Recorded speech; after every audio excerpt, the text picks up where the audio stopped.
बिस्मिल्लाहिर्रहमानिर्रहीम। अस्सलाम वालेकुम। दिस इज़ जुनैद अकरम। हज़ूर पाक सल्लल्लाहु अलैहि वसल्लम के वफ़ात के बाद, उनके वसाल के बाद से ही उम्मत मसाइल का शिकार हो गई। उनके बाद खुलफ़ाए राशिदीन का दौर स्टार्ट हुआ। खुलफ़ाए राशिदीन के बाद इख्तिलाफ़ात उम्मत में पैदा हो गए। उसके बाद हमारा बनो उमैया की हुकूमत आई, अब्बासियों की हुकूमत आई, उसके बाद अब सल्तनत उस्मानिया आई। इस तरह से मुस्लिम उम्मा की डायनेस्टीज़ चलती रहीं। लेकिन सब की सब डायनेस्टीज़ आप अगर देखें तो गद्दारियों और अपनों के दुश्मनियों की वजह से, अपने ही अपनों के इख्तलाफात की वजह से जो है वो हुकूमतें और डायनेस्टीज़ ख़त्म हुई। अगर हम लोग बरसगीर में देखें, बरसगीर में मुग़ल दौर हुकूमत था जो, उसकी भी एंडिंग इस तरह से हुई कि वो भी अपनों की गद्दारियों की वजह से और अपनों की नेग्लिजेंसेस की वजह से वो अपने आप को बरकरार ना रख पाएँ।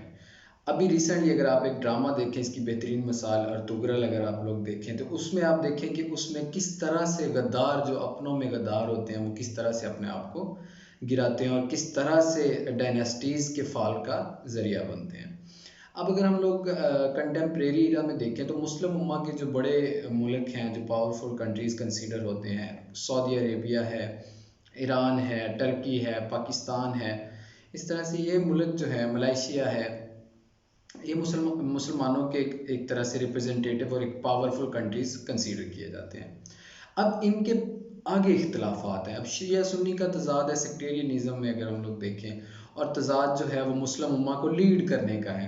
सऊदी अरेबिया जो है वो क्लेम करता है कि हरम की वजह से मक्का और Medina two holy sacred places हैं हमारी, तो उनकी वजह से वो क्लेम करता है कि मुस्लिम उम्मा का लीडर मैं हूँ। और अगर हम शिया मुस्लिम कम्युनिटी को देखें तो उसमें ईरान कहता है कि मैं लीडर हूँ।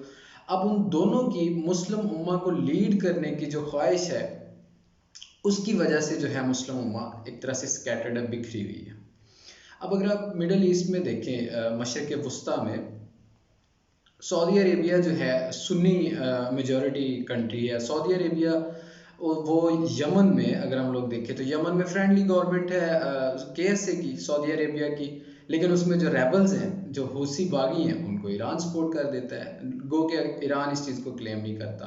अब अगर हम लोग लेबनान में जाएं, लेबनान में इस तरह से है कि लेबनान में फ्रेंडली गवर्नमेंट है सऊदी अरेबिया की, लेकिन उसमें जो रेबल ग्रुप है हिजबुल्लाह है, उसको सपोर्ट करता है ईरान।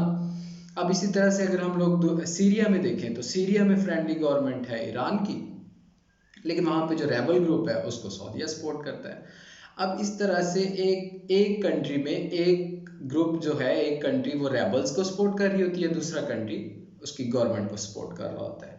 तो इस तरह से मुस्लिम उम्मा जो कंटेम्प्रेरी इरा में हाल में इस इख्तलाफात का शिकार है। अब सऊदी और ईरान का कॉन्फ्लिक्ट देखें, इसके बाद अगर टर्की का देखें तो तुर्कों का सऊदी अरेबिया के साथ मसाइल है, अरबों के साथ मसाइल है, क्योंकि सल्तनत उस्मानिया 1703 में जैसे वहाबी इस्लाम स्टार्ट हुआ 70s में, 17s में, 80s से पहले। अब अगर उसमें देखें 1703 में अब्दुल सलाम पैदा हुए, अब्दुल वहाब सॉरी, तो वहाँ से वहाबी इस्लाम उन्होंने स्टार्ट किया और वहाबी इस्लाम को प्रोपगेट करता है सऊदी अरेबिया। अब वहाबी इस्लाम को अगर हम लोग अफ़गानिस्तान में देखें तो अफ़गानिस्तान में वहाबीज़म को जो प्रोपगेट किया गया है या जिसको फाइनेंशियली उसकी तबलीग की गई है, प्रीचिंग की गई है, वो सऊदी अरेबिया करता है। और आज भी पाकिस्तान में बहुत सारी ऐसी मसाजिद हैं जिनको अहले हदीस सेक्ट जो है, एक वहाबी सेक्ट जो है, उसको सऊदी अरेबिया सपोर्ट करता नज़र आता है। तो इस तरह से सऊदी अरेबिया और ईरान के आपसी इख्तलाफात की वजह से मुस्लिम उम्मा बिखरी हुई है। अब इसका फ़ायदा कौन उठाता है? अब अगर आप लोग देखें, अरब जो है, अरब में UAE के देख लें, लेबनान को देख लें, उसके बाद आप सऊदी अरेबिया को देख लें, ये कंट्रीज़ जो हैं वो अब इजराइल की तरफ इन्होंने एक्सेप्टेंस की है उनकी, और उनको कबूल किया है, ठीक है, अपनी डिप्लोमेटिक रिलेशंस बिल्डअप किए हैं। लेकिन दूसरी साइड पे ईरान के लिए, ईरान जो है वो इजराइल के लिए एक तरह से, क्योंकि नेतन्याहू का अगर आप लोग इंटरव्यू देखें तो उसमें उन्होंने क्लियरली कहा कि अगर मेरा जो वॉरियर है, जो मेरा एनिमी है, ईरान, ईरान एंड ईरान, लेकिन सऊदी अरेबिया थोड़ा सा सॉफ्ट इमेज रखता है। तो ये सारे क्लैशेस जो हैं, अगर हम लोग इन चीज़ों को देखें अभी कंटेम्प्रेरी इरा में, अब एक पाकिस्तान को डिस्कस करें, पाकिस्तान के लिए कन्फ्यूजन सिचुएशन है। आप अगर KSA की तरफ, सऊदी अरेबिया की तरफ थोड़ा सा झुकाव रखते हैं तो ईरान के साथ टेंशन बन जाएगी, क्योंकि ईरान आपके साथ बॉर्डर शेयर करता है। ईरान के साथ आप स्मूथ होते हैं तो आपके एक्सपेक्टेशंस और आपके इख्तलाफात बढ़ जाएंगे सऊदी अरेबिया से। तो क्योंकि हमारी डायस्पोरिक कम्युनिटी है सऊदी अरेबिया में, हमारे लोग हैं वहाँ पे, हमें रेमिटेंसेज आते हैं एवरी ईयर, तो हम लोगों के लिए वहाँ पे प्रॉब्लम आ जाती है। तो पाकिस्तान कन्फ्यूजन की सिचुएशन में आता है। अब अगर हम ओवरऑल सिनेरियो को देखें तो ये जो इख्तलाफात जो मैंने सीधा सीधा जस्ट आपको गिनवाए हैं, इनसे अब साफ जाहिर होता है कि हम लोगों का दुश्मन कोई बाहर से नहीं है, हम लोगों का दुश्मन कोई और मुल्क नहीं है, कोई और कंट्री नहीं है, और लोग नहीं है।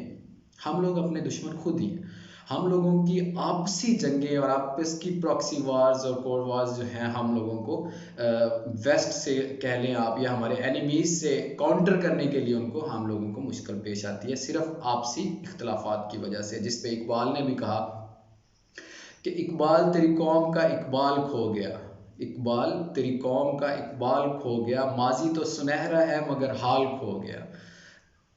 इसी उम्मीद के साथ और इस एक नेक ख्वाहिशात के साथ कि अल्लाह ताला उम्मत मुसलमान को इकट्ठा करे, सब इकट्ठे हों, एक दूसरे में यूनिटी पैदा हो, और हम लोग जो हमारा कॉमन एनिमी है हम लोग उसको काउंटर कर सके। इस उम्मीद के साथ मैं इस वीडियो को ख़त्म करता हूँ। इख्तिलाफ राय आपका हक है, आप कर सकते हैं। जज़ाकल्लाह, अल्लाह हाफिज़।